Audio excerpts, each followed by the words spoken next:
Hello everyone. Palamuru style పుంటుకూర పప్పు అండి. గోంగూర అంటారు, మేమైతే పుంటుకూర అని అంటాము. ఇలా కుండలో చేస్తున్నానండి. గోంగూర పప్పు ఎలా చేస్తున్నానో చూడండి. చూస్తూ ఒక చిన్న మాట వింటారని ఆశిస్తున్నాను. ఒక మనిషి మార్పు చెందాడు అంటే దానికి కారణం తన పరిస్థితులే కారణం అండి. ఇప్పుడు చీకటి గురించి తెలిస్తేనే కదా వెలుతురు విలువ తెలుస్తుంది. ఇప్పుడు నువ్వు డౌన్లోనే ఉండవచ్చు, కానీ నువ్వు అర్థం చేసుకోలేవు నువ్వు ఎంత పైకి వెళ్తావు అనేసి.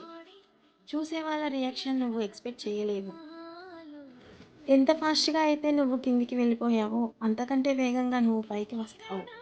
అది ఒక రోజా ఒక సంవత్సరమా అనేది కాదు, దానికంటూ ఒక టైం వస్తుంది.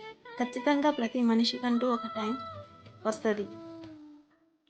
ఒక బాలు బ్యాట్ని తగలడానికి ఎంత స్పీడ్గా అయితే వెళ్తుందో ఆ బ్యాట్ని తగలగానే అంతకంటే స్పీడ్గా పైకి వెళ్తుంది. అలానే ప్రతి మనిషికంటూ ఒక టైం వస్తుందండి. అప్పటి వరకు కొంచెం సహనంతో ఉండాలి అంతే. అప్పుడు కదా యు ఆర్ ద విన్నర్.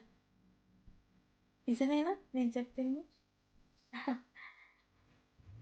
ఇంతకీ మన పుండుకూర పప్పు ఎంతవరకు వచ్చిందో చూద్దాము. అంతా రెడీ అయిపోయిందండి. తగినంత సాల్ట్ వేసుకొని రుబ్బుకోవాలి. రుబ్బుకొని పోసి వేసుకుంటే అయిపోతుంది. జీలకర్ర ఆవాలు వేసుకొని వెల్లుల్లిపాయ కొంచెం నలగదంచుకొని వేసుకోవాలండి. నా దగ్గర ఎండుమిర్చి అయిపోయింది, అందుకని వేయలేదు. మీ దగ్గర ఉంటే వేసుకోండి. కొంచెం కరివేపాకు వేసుకొని పోసి వేసుకోవడమే, అంతే, ఏం లేదు. చాలా బాగుంటుందండి. ఒకసారి ట్రై చేయండి మీరు కూడా. నచ్చితే ట్రై చేయండి. Thanks for watching.